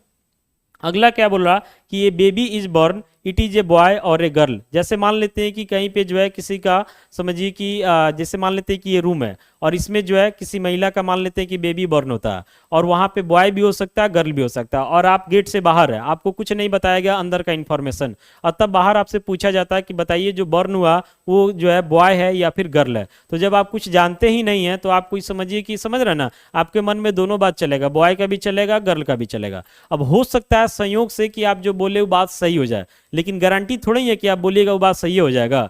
अगर मान लेते एक जगह सही हो जाएगा तो आपको वैसे वैसे 100 को रूम में लेके जाया जाएगा और बोला जाएगा बताइए सब में क्या हुआ, कहीं ना कहीं आप गलत साबित हो जाएगा। तो कुल मिलाकर के जो है यहाँ पे जितना बॉय का पॉसिबिलिटी आपके मन में रहेगा उतना ही गर्ल का पॉसिबिलिटी रहेगा, क्योंकि पहले से आपके साथ कोई डाटा शेयर नहीं किया गया। तो ये भी जो है दोनों पॉसिबिलिटी सेम जा रहा है, इसलिए हमारा इक्वली लाइकली है। तो कुल मिला के ऐसा समझिए कि इक्वली लाइकली का मतलब क्या होता है कि दोनों तरफ जो है फेवर बिल्कुल सेम होना चाहिए, दोनों तरफ पॉसिबिलिटी सेम होना चाहिए, तब इक्वली लाइकली है। अगर किसी एक तरफ पॉसिबिलिटी बढ़ जाए और एक तरफ घट जाए तो ये इक्वली लाइकली नहीं हो सकता। आगे बढ़ते हैं। अगला टॉपिक है हमारा, टॉपिक क्या समझिए, क्वेश्चन है, अच्छा क्वेश्चन है, समझिएगा ध्यान से। बोल रहा कि why is tossing a coin considered to be a fair way of deciding which team should get the ball at the beginning of a football game. आप देखिएगा कि जब भी फुटबॉल गेम हो, क्रिकेट गेम हो, वहां पे हमेशा जो है क्वाइन का यूज किया जाता है, और क्वाइन को कहीं ना कहीं टॉस किया जाता है, और दोनों टीम से जो है किसी एक से पूछा जाता है कि आप बताइए कि आपको क्या चाहिए। अगर वो टीम बोलता है हेड, मान लेते हेड आ गया तो उसके फेवर में रिजल्ट जाएगा, अब वो जो चाहेगा उसके अनुसार खेलेगा। अगर मान लेते हैं कि उसका नहीं आया हेड, टेल आ गया, तो फिर दूसरे के फेवर में रिजल्ट चला जाएगा, वो जो चाहेगा सो होगा। तो आखिर यहाँ पे क्वाइन का ही यूज क्यों किया जाता है?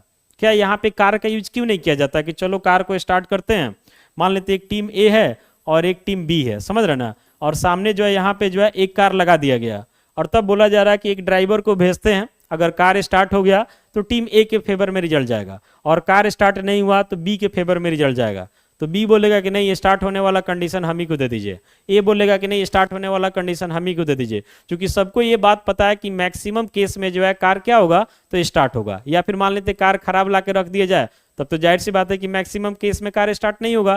तो यहाँ पे कार का स्टार्ट होना और कार का स्टार्ट नहीं होना, ये दोनों जो है सेम पॉसिबिलिटी नहीं दिखा रहा, इसलिए जो है इस तरीके की चीजों को अगर यूज किया जाएगा तो जाहिर सी बात है कि ये जो है विवाद का कारण बनेगा। लेकिन वही क्वाइन के साथ क्या है कि क्वाइन को अगर आप टॉस करते हैं, मान लेते हैं टेढ़ा मेढ़ा आ गया, क्लियर नहीं हो पा रहा कि हेड है कि टेल है, तो वो एक्सपेरिमेंट ही फॉल्स कर दिया जाता है, फिर से क्वाइन को टॉस किया जाता है, और जब तक क्लियर हेड या टेल नहीं आएगा तब तक जो है उसको सही नहीं माना जाता। तो क्वाइन का यूज इसीलिए किया जाता है क्योंकि जितना पॉसिबिलिटी हेड आने का उतना ही पॉसिबिलिटी टेल आने का, क्योंकि एक हेड है और एक टेल है तो दोनों तरफ बिल्कुल इक्वल पॉसिबिलिटी है, किसी के साथ कोई अन्याय नहीं होगा, इसी वजह से जो है क्वाइन का यूज किया जाता है। तो इसका आंसर आप लिख सकते हैं कि tossing a coin considered to be a fair way of deciding which team should get the ball at the beginning of a football game because tossing a coin is considered to be an equally likely events। समझ रहे ना, इसी वजह से जो है coin का use किया जाता है किसी भी गेम में जो है डिसाइड करने के लिए कि किसको प्रायोरिटी दिया जाए।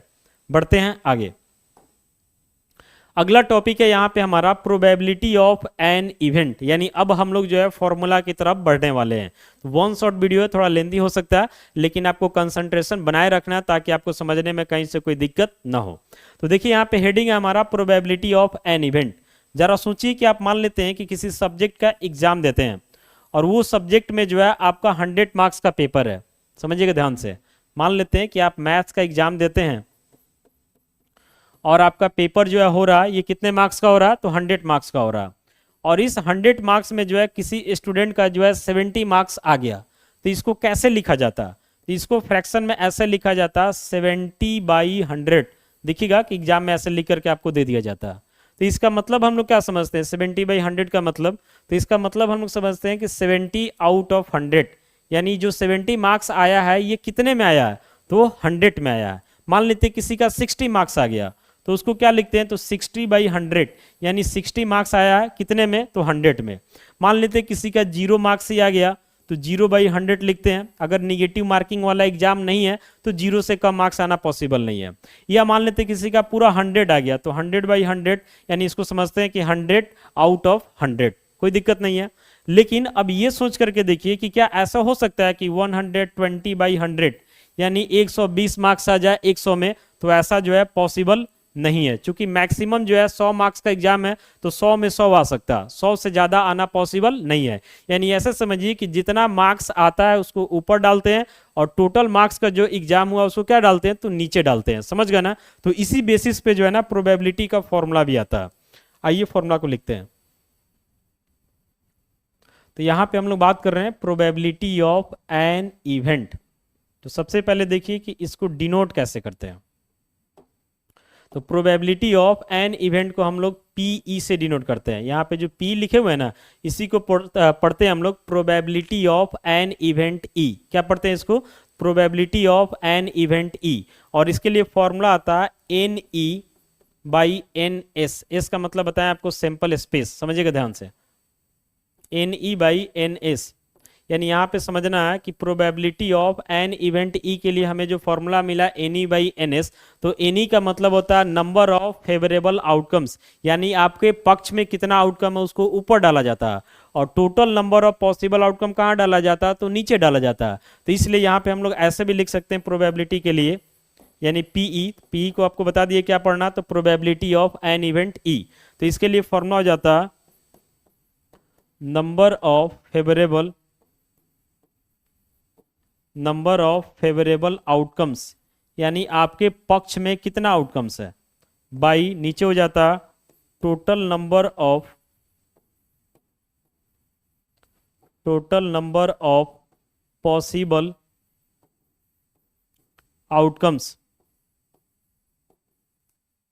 यानी प्रोबेबिलिटी के जो फॉर्मूला निकल करके आता है इसमें क्या होता है कि नंबर ऑफ फेवरेबल आउटकम्स, यानी आपके पक्ष में जो आउटकम है उसको ऊपर डालते हैं, और total number of possible outcomes कहाँ डालते हैं, तो नीचे डालते हैं। तो जाहिर सी बात है कि ये नंबर है और ये काउंटिंग नंबर में ही होगा, ये भी काउंटिंग नंबर में होगा। तो ऊपर नीचे यूनिट को लेकर के कोई कॉन्सेप्ट होता नहीं है। तो ध्यान रखना है कि किसी भी इवेंट का जो प्रोबेबिलिटी निकालते हैं वो यूनिट फ्री होता है, इसका कोई यूनिट वगैरह नहीं होता, ये जस्ट एक रेशियो को रिप्रेजेंट करता है, और इस रेशियो को आप चाहते हैं तो परसेंट में कन्वर्ट कर सकते हैं। यहां तक कोई दिक्कत नहीं होना चाहिए। बढ़ते हैं आगे, देखिएगा ध्यान से। जैसे हम लोग बात करते हैं श्योर इवेंट के बारे में, तो पहले इस बात को समझिए कि जैसे मान लेते हैं कि नॉर्मल एक एग्जांपल देते हैं हम कि एक क्वाइन को हम टॉस करते हैं, तो एक क्वाइन को टॉस करते हैं तो हमारा हेड भी आ सकता है, टेल भी आ सकता है। अभी सिचुएशन में आपसे पूछा जाता है कि हेड आने का प्रोबेबिलिटी, पीएच का मतलब यहाँ पे समझना है पी और ब्रैकेट में समझना है गेटिंग अ हेड, तो इसमें हेड कितना बार है तो एक बार है, और total number of possible outcomes कितना है तो 2 है, यानी हेड आने का प्रोबेबिलिटी हमारा 1/2 हो जाएगा। वैसे ही मान लेते हैं आपसे टेल आने का प्रोबेबिलिटी पूछा जाए, तो इसमें टोटल नंबर ऑफ टेल कितना है तो 1 है, और total number of possible outcomes कितना है तो 2 है, यानी इसका प्रोबेबिलिटी कितना हो जाएगा तो 1/2 हो जाएगा। वैसे ही आइए कुछ और एग्जाम्पल लेते हैं। जैसे मान लेते हैं कि हम डाई के बारे में बात करते हैं, तो डाई में 1 2 3 4 5 6 टोटल 6 ऑप्शन है। मान लेते हैं आपसे पूछा जाता है कि 1 आने का प्रोबेबिलिटी बताइए, तो इस पूरे में 1 कितना बार है तो एक बार है, और by total number of possible outcomes तो कितना हो जाएगा तो 6 हो जाएगा। मान लेते हैं आपसे पूछा जाता है कि इसमें ऑड नंबर आने का प्रोबेबिलिटी बताना, ऑड नंबर, शॉर्टकट में हम पीओ लिख दिए, तो ऑड इसमें कौन है तो 1 है 3 है 5 है, यानी 3 नंबर इसमें ऑड है, और total number of possible outcomes कितना हो जाएगा 6, तो कट जाएगा 1/2 हो जाएगा, तो ये हमारा ऑड आने का प्रोबेबिलिटी हो गया। तो इस तरीका से जो है आप किसी भी इवेंट का जो है प्रोबेबिलिटी निकाल सकते हैं। अब जो है कुछ बेसिक कंसेप्ट है, इसको भी समझने का प्रयास करते हैं। जैसे कि श्योर इवेंट का बात हो रहा है, अब समझते हैं कि श्योर इवेंट क्या होता है, पहले इसको डिफाइन करते हैं। तो लिखेंगे यहां पे the event which is certain to happen is known as sure event। यानी यहां पे बोला जा रहा है कि the event which is certain to happen is known as sure event, यानी वैसा इवेंट जो एकदम 100% श्योर है कि होगा ही, उस टाइप के इवेंट को क्या बोलते हैं तो श्योर इवेंट। जैसे एग्जांपल दे रहे हैं, मान लेते हैं हमारे पास एक डाई है, इसको जब हम थ्रो करेंगे तो ऑप्शन हमारे पास 1 2 3 4 5 6 आएगा। अब इसमें आपसे कोई बोलता है कि वैसा नंबर आने का प्रोबेबिलिटी बताइए जो 7 से लेस है, तो 7 से लेस का मतलब क्या हुआ कि 1 आएगा तो भी 7 से लेस है, 2 आए 3 आए 4 आए 5 आए 6 आए, कुछ भी आए तो 7 से लेस ही है, यानी समझिए कि आपके फेवर में ये सब का सब आ गया। तो इस सिचुएशन में जो प्रोबेबिलिटी होगा ये आपके फेवर में तो सब आ गया, यानी 6 आउटकम्स आ गया, और बाई टोटल 6 है तो कट के कितना हो गया 1, और 1 का मतलब जो है 100%, यानी आपके पक्ष में जो है 100% रिजल्ट है, इसीलिए जो है इसको श्योर इवेंट बोला जाता है। जैसे और भी एग्जाम्पल देते हैं, मान लेते हैं हमारे पास एक बॉक्स है और उसमें सिर्फ जो है 100 ग्रीन कलर का बॉल डाल देते हैं, 100 ग्रीन कलर का बॉल डाल देते हैं, और किसी को बुलाते हैं और बोलते हैं कि आंख बंद करके जो है इसमें से बिना देखे एक ग्रीन बॉल को निकाल देना है। तो जरा सोचिए कि उसमें पूरा बॉल ही ग्रीन है, तो आंख बंद करके निकाले या आंख खोल के निकाले, जाहिर सी बात है कि ग्रीन निकलना तय है। तो इस टाइप का इवेंट जो है ना श्योर इवेंट हो जाएगा, क्योंकि उसमें किसी और हैक का संभावना ही नहीं है। मान लेते हैं कि हमारे पास जो है एक बॉक्स है, उस बॉक्स में जो है कुछ पेन हम रेड कलर का डाले हैं और कुछ पेन जो है ब्लैक कलर का डाले हैं, तो उस सिचुएशन में सबको बढ़िया से मिक्स कर देते हैं और बोलते हैं कि बिना देखे जो है रेड निकाल दीजिए या ब्लैक निकाल दीजिए। तो उसमें दोनों पेन है, रेड भी है ब्लैक भी है, तो समझिए कि रेड भी आ सकता है आपके हाथ में, ब्लैक भी आ सकता है। लेकिन जरा सोचिए कि अगर सारे पेन को ही रेड कर दिया जाए उसमें, तब तो आप कैसे भी निकालिएगा तो रेड ही निकलेगा, या सारे को ब्लैक कर दिया जाए तो भी कैसे भी निकालिएगा तो ब्लैक ही निकलेगा। तो उस सिचुएशन में जो है ना वो आपके लिए श्योर इवेंट बन जाता है, क्योंकि उसमें जीतना आपका तय है। मान लेते हैं हमारे पास एक रूम है और इस रूम में जो है सिर्फ हम जो है बॉयज को रखे हुए हैं, और तब किसी एक आदमी को लेकर के आते हैं आंख पे पट्टी बांध करके और बोलते हैं कि बिना देखे जो है इसमें से एक बॉयज को निकाल दीजिए। तो जरा सोचिए कि जब सारा बॉयज ही है तो बिना देखे भी निकालेंगे तो बॉयज तो आराम से निकल जाएगा, कहीं से हारने का कोई चांस नहीं बनता।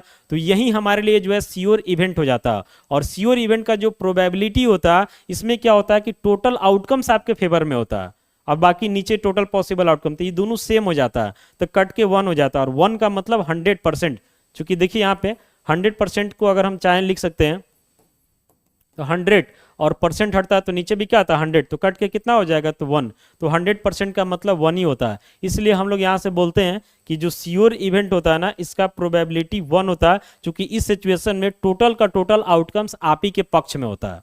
तो नोट में जो है यहाँ पे हम लिख सकते हैं the probability of a sure event is कितना, तो 1, यानी डेट इज करके आप बोल सकते हैं कि 100%, यानी 100% का मतलब श्योर हो गया, 100% से ज़्यादा बोलने की जरूरत नहीं है। तो मैक्सिमम क्या होता है कि लोग किसी को गारंटी देते हैं ना, तो बोलते हैं 120% आपको गारंटी देते हैं कि ये काम हो जाएगा, 200% गारंटी देते हैं कि ये काम हो जाएगा। तो आप वैसे लोगों को बोलिए कि हमको 100% से ज़्यादा गारंटी नहीं चाहिए, हमें आप सिर्फ 100% गारंटी दे दीजिए, क्योंकि 100% का मतलब 1 और 1 का मतलब श्योर होता है, और श्योर से ज़्यादा कोई चीज़ मीनिंगलेस होता है। समझ गए? यहाँ तक कोई दिक्कत आपको नहीं होना चाहिए। अब आगे हम लोग बढ़ते हैं इम्पॉसिबल इवेंट में। तो आइए पहले इसको डिफाइन करते हैं। लिखेंगे the event which is impossible to happen. The event which is impossible to happen is known as an impossible event.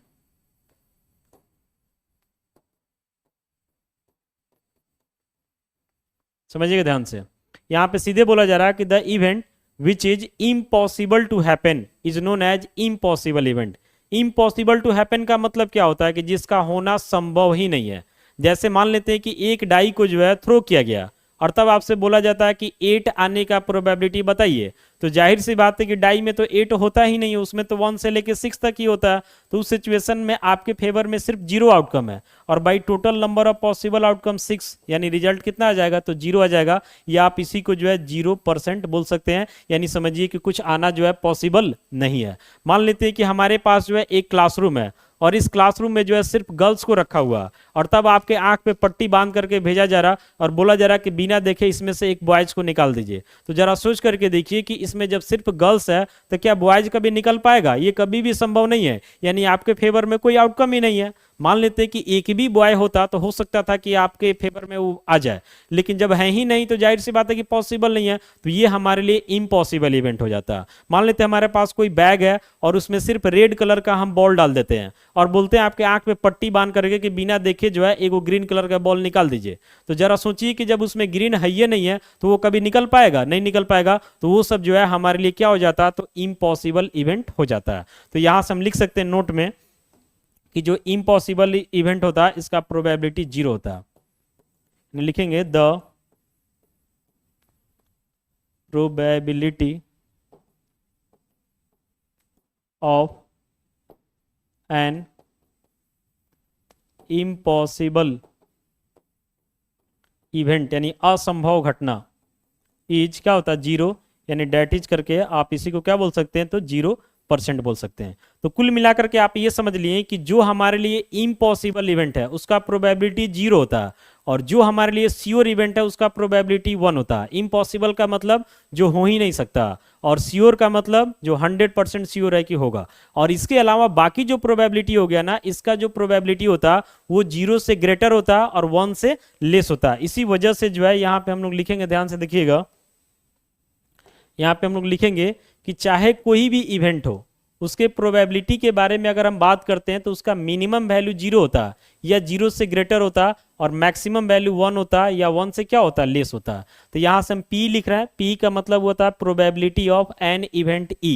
ये जो है 0 हो सकता है जब आपका इम्पॉसिबल इवेंट होगा, नहीं तो 0 से ग्रेटर हो सकता है, लास्ट जो है जब श्योर इवेंट होगा तो 1 होगा, नहीं तो 1 से लेस होगा। इससे बाहर जो है किसी भी इवेंट का प्रोबेबिलिटी पॉसिबल नहीं है। और में करके आप 0 को ऐसे लिख सकते हैं कि 0% ग्रेटर देन इक्वल, यहां से P हो जाएगा लेस देन इक्वल 100%, यानी किसी भी, इसी को परसेंटेज में लिखें, किसी भी इवेंट का जो मैक्सिमम प्रोबेबिलिटी है वो 100% है, और मिनिमम प्रोबेबिलिटी है वो 0% है, और नहीं तो डाटा 0 और 100 के क्या होगा, तो बीच में होगा। यहां तक कोई दिक्कत नहीं होना चाहिए। आइए कुछ एग्जाम्पल लेते हैं। जैसे देखिएगा, मान लेते हम लिख रहे हैं प्रोबेबिलिटी ऑफ एन इवेंट 0.5, तो आप सिंपली चेक कीजिए कि ये वैल्यू जो है 0 और 1 के बीच में है या नहीं। तो 0.5 का मतलब 0 से बड़ा है, 1 से छोटा है, यानी ये जो है किसी इवेंट का प्रोबेबिलिटी हो सकता है। समझ रहे हैं? आगे आते हैं, यहाँ लिख रहे हैं probability of an event E, मान लेते हैं हम लिख रहे हैं 9.4।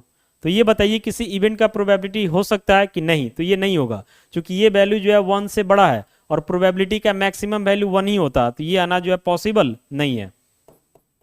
किसी इवेंट का प्रोबेबिलिटी जो है हम लिख रहे हैं यहाँ से 1/2। तो हमेशा इस बात का ध्यान रखिएगा कि प्रोबेबिलिटी के लिए फॉर्मूला बताएं कि आपके फेवर में जो आउटकम है ये ऊपर रहता है यानी कि न्यूमरेटर में रहता है और total number of possible outcome नीचे रहता है। तो जाहिर सी बात है कि ऊपर वाला वैल्यू जो है नीचे के बराबर हो सकता है लेकिन नीचे से बड़ा नहीं हो सकता, नीचे से छोटा हो सकता है। तो यहाँ 1/2 का मतलब हुआ कि अगर आप डेसिमल में भी कन्वर्ट करते तो 0.5 आएगा जो कि वैल्यू 0 से बड़ा 1 से छोटा है, यानी ये जो है किसी इवेंट का प्रोबेबिलिटी हो सकता है। वैसे ही कुछ और एग्जाम्पल देखिए, मान लेते हैं यहाँ से प्रोबेबिलिटी जो है किसी इवेंट का हम लिख रहे हैं -0.5। तो ये पॉसिबल है कि नहीं? तो बिल्कुल नहीं है। कारण है कि 0 से नीचे प्रोबेबिलिटी हो ही नहीं सकता और निगेटिव का मतलब कि वैल्यू 0 से छोटा हो, तो ये किसी इवेंट का प्रोबेबिलिटी नहीं हो सकता। मान लेते हैं किसी इवेंट का प्रोबेबिलिटी हम लिख रहे हैं 31/15।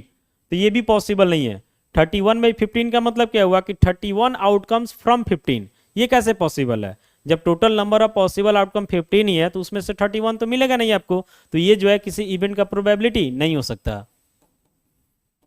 फिर मान लेते हैं यहां से हम लिख रहे हैं P 100%, यानी किसी इवेंट का प्रोबेबिलिटी 100% हो सकता है कि नहीं? तो बिल्कुल हो सकता है, जो कि श्योर इवेंट का होता है।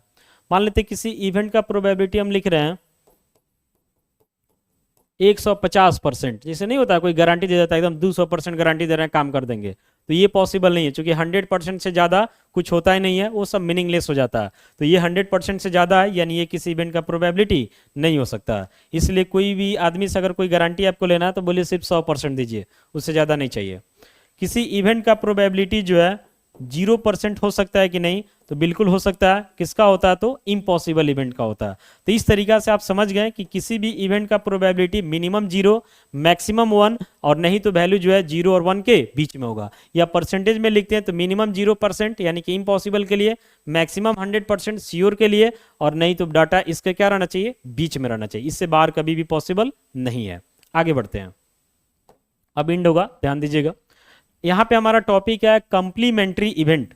कंप्लीमेंट्री इवेंट को पहले समझते हैं। जैसे मान लेते हैं यहाँ से हम लिख रहे हैं PE, तो PE का मतलब होता है probability of an event E, और यहाँ से हम लिख रहे हैं P0E यानी प्रोबेबिलिटी ऑफ जिस इवेंट का हाँ बोला जा रहा उसी इवेंट का ना बोला जा रहा। एग्जाम्पल से पहले समझाते हैं। जैसे देखिए, एक क्वाइन के बारे में बात करते हैं, ऑप्शन हेड का भी है, टेल का भी है। अगर आपसे हम पूछते हैं कि हेड आने का प्रोबेबिलिटी, तो हेड एक ही बार है तो 1/2 हो जाएगा। फिर आपसे पूछते हैं कि हेड नहीं आने का प्रोबेबिलिटी, मतलब हेड का हाँ बोला जा रहा तो हेड का ही ना बोलना है, तो हेड नहीं आएगा मतलब टेल आ सकता है, तो टेल भी तो एक ही बार है और बाई टोटल 2 हो जाएगा। अब बोलते हैं दोनों को जोड़ लीजिए, तो दोनों को जोड़िएगा तो 1/2 यानी रिजल्ट कितना हो जाएगा? तो 1 हो जाएगा। ऐसे देखिए और भी एग्जाम्पल देते हैं। जैसे मान लेते हैं डाई पे देते हैं, तो 1 2 3 4 5 6। इसमें आपसे हम बोलते हैं कि ऑड नंबर आने का प्रोबेबिलिटी, तो ऑड नंबर कौन कौन है? तो 1 3 5 यानी 3 को आउटकम है, तो 3 हो जाएगा और बाई टोटल 6 हो जाएगा, कट के 1/2 हो जाएगा। फिर आपसे बोलते हैं कि ऑड नंबर नहीं आने का प्रोबेबिलिटी, माने जिस नंबर का हाँ बोला जा रहा सेम उसी नंबर का ना बोलना है। तो जब 1 3 5 नहीं आएगा तो कौन आएगा? 2 4 6। इसमें भी 3 ऑप्शन है, तो 3 और बाई टोटल 6 कट के 1/2। अब बोलते हैं कि ये दोनों को जोड़ लीजिए तो रिजल्ट फिर से आपका 1 हो जाएगा। फिर इसी में एग्जांपल देते हैं। मान लेते हैं आपसे बोलते हैं कि 1 आने का प्रोबेबिलिटी बताइए, तो 1 इसमें कै बार है? तो एक बार है, तो 1 और बाई टोटल 6 हो जाएगा। फिर 1 नहीं आने का प्रोबेबिलिटी, मतलब जिसका हाँ बोला जा रहा उसी का ना बोलना है, तो 1 नहीं आएगा तो कौन आ सकता है? 2 3 4 5 6, तो 5 ऑप्शन है और बाई टोटल कितना हो जाएगा? 6। अब बोलते हैं दोनों को जोड़ लीजिए तो रिजल्ट 1 हो जाएगा। यानी कुल मिलाकर के ऐसा समझिए कि किसी भी सैंपल स्पेस में जिस इवेंट के आने का बात हो रहा उसका प्रोबेबिलिटी सेम उसी इवेंट के नहीं आने का प्रोबेबिलिटी, ये दोनों का सम 1 होता, और उसी दोनों इवेंट को यानी एक हाँ और एक ना, उसी दोनों को आपस में हम लोग क्या बोलते हैं? तो कंप्लीमेंट्री इवेंट बोलते हैं, और ये दोनों का सम ऑलवेज क्या होता? तो 1 होता। और में करके आप इसको ऐसे भी लिख सकते हैं, PE प्लस P0E को ऐसे भी लिखा जाता है, E के ऊपर बार, और ये दोनों का सम 1 हो जाता है। तो कंप्लीमेंट्री क्या होता है ये आप समझ गए कि किसी भी सैंपल स्पेस में जिस इवेंट का हाँ बोला जा रहा उसी सेम इवेंट का ना होना चाहिए, और ये दोनों का सम ऑलवेज 1 होता है। अब लास्ट टॉपिक हम आते हैं इस वीडियो का, ये हमारा है एलिमेंट्री इवेंट। इसको थोड़ा ध्यान से समझिए, इसके बाद हम लोग का ये चैप्टर जो है इसमें ओवर होगा। एलिमेंट्री का मतलब एक तरीका से समझिए कि पार्टीशन समझना है। जैसे मान लेते हैं कि हमारे पास जो है, सपोज डेट हमारे पास एक पेन है, ठीक है। दो को मान लेते हैं हमारे पास बुक है, ठीक है। तीन मान लेते हैं कि हमारे पास जो है समझिए कि नोटबुक है। तीन क्या है, नोटबुक है। तो टोटल मिला दीजिए तो 3 2 5 1 6। तो हमको मान लेते हैं कि टोटल 6 आइटम्स है, इस 6 आइटम्स का बंटवारा करना है। बंटवारा का मतलब पार्टीशन करना है। तो बंटवारा का मतलब क्या होता है कि अगर किसी एक को आप एक पेन दे दिए तो इसका मतलब है कि पेन पे इसका पूरा अधिकार है, पेन पे अब इसका अधिकार नहीं होगा या इसका अधिकार नहीं होगा। मान लेते हैं किसी को आप ये 2 बुक दे दिए तो इसका मतलब है कि बुक पे उसका अकेले का अधिकार है। जैसे मान लेते हैं ए कोई पर्सन है, उसको आप पेन दे दिए, पेन पे अकेले इसका अधिकार है। बी कोई पर्सन है जिसको आप 2 को बुक दे दिए तो इस पे इसका अधिकार हो गया। सी कोई पर्सन है जिसको 3 को नोटबुक दे दिए तो इस पे इसका अधिकार होगा। यानी इसमें कोई शेयरिंग वाला काम नहीं होता है कि मान लेते हैं इस पे इसका भी अधिकार है, इसका भी अधिकार है, ऐसा नहीं होता है। नहीं तो फिर उसको पार्टीशन नहीं बोलेंगे। आपको भी पता होना चाहिए कि पार्टीशन का मतलब बंटवारा होता है, और बंटवारा का मतलब कोई एक चीज को जो है किसी एक को ही देना है। अभी नहीं कि ये पेन के बारे में बोले कि हमारा भी है आपका भी है, तो उसको पार्टीशन नहीं बोला जाता है। तो यहाँ पे एलिमेंट्री का मतलब क्या होता है कि समझिए कि एक तरीका से पार्टीशन करके अलग अलग इवेंट का जो है हम लोग कहीं ना कहीं जो है प्रोबेबिलिटी निकालते हैं। और पार्टीशन में ये भी ध्यान रखना है कि अगर सबको जोड़ दिया जाए तो फिर से total number of possible outcomes आ जाएगा। जैसे मान लेते हैं कि एक गांव है और एक गांव में जो है 500 फैमिली रहता है, तो 500 फैमिली का सबका अपना अपना प्रॉपर्टी है। तो जाहिर सी बात है कि एक फैमिली का प्रॉपर्टी किसी और फैमिली के प्रॉपर्टी के साथ शेयर नहीं होना चाहिए। तो अगर सारे फैमिली के प्रॉपर्टी को अगर जोड़ दिया जाए तो पूरे गांव का प्रॉपर्टी निकल जाएगा, इसमें कहीं से कोई दिक्कत नहीं है। लेकिन जरा सोचिए कि अगर एक प्रॉपर्टी पे इसका भी अधिकार है, उसका भी अधिकार है, तो उस तरीके का पार्टीशन जो है गलत माना जाता है। तो आइए आपको एग्जाम्पल देकर के हम और क्लियर करते हैं, ध्यान दीजिएगा। लास्ट है इसलिए बढ़िया से समझ लीजिए इसको भी। यहां पे जो है समझिएगा, जैसे मान लेते हैं कि नॉर्मल जो है, एक हम पहले इसके बारे में बात करते हैं, क्वाइन के बारे में। तो हेड और टेल का ऑप्शन है, समझ रहे ना। तो इसमें पार्टीशन कीजिएगा तो 2 पार्टीशन कर सकते हैं, एक को हेड दे दीजिए, एक को टेल दे दीजिए। तो अगर आपसे पूछा जाए कि हेड आने का प्रोबेबिलिटी तो 1/2 होगा, टेल आने का प्रोबेबिलिटी तो 1/2 होगा, और दोनों को जोड़ दिया जाए तो सम 1 हो जाएगा। और आइए एग्जाम्पल देते हैं, डाई के बारे में बात करते हैं। तो 1 है, 2 है, 3 है, 4 है, 5 है, 6 है। अब इसमें आपसे पूछते हैं कि 1 आने का प्रोबेबिलिटी, तो 1 एक ही बार है बाई टोटल 6 यानी 1/6। 2 आने का प्रोबेबिलिटी तो 1/6, 1 का 1/6, 2 का भी 1/6, 3 भी तो एक ही बार है तो 1/6, फिर 1/6, 1/6। समझिए 1 का, 2 का, 3 का, 4 का, 5 का और ये 6 का, और बोलते हैं सबको जोड़ दीजिए, रिजल्ट आपका 1 हो जाएगा। तो ध्यान रखना है कि यहाँ पे टोटल 6 है। टोटल कितना है, तो 6 है। तो ये 6 जो है हमारा एलिमेंट्री इवेंट है, और इस 6 में जो है एक इवेंट जो पहले में आ रहा है ना, वो सेम इवेंट किसी और में नहीं आना चाहिए। यानी इस तरीके का बंटवारा करना है कि एक चीज जो है दूसरे में नहीं आना चाहिए, तो उसी टाइप के इवेंट को जो है एलिमेंट्री बोलते हैं। इसमें अलग तरीका से भी बंटवारा कर सकते हैं। जैसे बोलते हैं कि किसी एक को मान लेते हैं कि 1 2 दे दिए, तो फिर 1 2 किसी और को नहीं देंगे। किसी एक को मान लेते हैं 3 4 5 दे दिए, और किसी एक को हम क्या दे दिए, तो 6 दे दिए। तो बंटवारा कितने भाग में हुआ यहाँ पे, तो 3 भाग में हुआ। एक को 1 2 मिला, एक को 3 4 5 मिला, और एक को क्या मिला, 6 मिला। कोई किसी में कॉमन वगैरह नहीं है। तो मान लेते हैं कि पहले वाले बंटवारा का नेमिंग कर देते हैं E1, दूसरे वाले का नेमिंग कर देते हैं E2, और तीसरे वाले का नेमिंग कर देते हैं E3। तो इस सिचुएशन में प्रोबेबिलिटी ऑफ E1 अगर हम निकालते हैं तो E1 को आप 2 नंबर दिए हैं तो 2 हो जाएगा, बाई टोटल 6 कट जाएगा, तो हमारा कितना आ जाएगा, तो 1/3 आ जाएगा। फिर E2 का बात करते हैं, तो E2 में आप कै गो नंबर दिए, तो 3 नंबर दिए, तो 3 बाई टोटल 6 कट के 1/2 आ जाएगा। फिर यहाँ से हम E3 का बात करते हैं, तो E3 को आप सिर्फ 1 नंबर दिए तो 1, अब बाई टोटल 6 आ जाएगा। अब अगर यहाँ पे तीनों को आप जोड़ लेते हैं तो फिर से ये तीनों का सम क्या हो जाएगा, 1 हो जाएगा। यानी ऐसा समझना है कि सिंपल स्पेस में जितना भी एलिमेंट है उसको आप जितना भाग में मर्जी करे बांट सकते हैं। हालांकि बांटने का भी मैक्सिमम सीमा है, लेकिन इस तरीका से बांटना है कि एक आउटकम किसी और के साथ मैच नहीं होना चाहिए, किसी और के साथ शेयर नहीं होना चाहिए। तो उसी को जो है एलिमेंट्री इवेंट बोलते हैं, और वो सबका सम भी जो है ऑलवेज 1 होता है। तो आइए यहाँ पे इसको हम लिखते हैं, लिखेंगे यहाँ पे suppose E1, E2, E3 and so on En are n elementary events.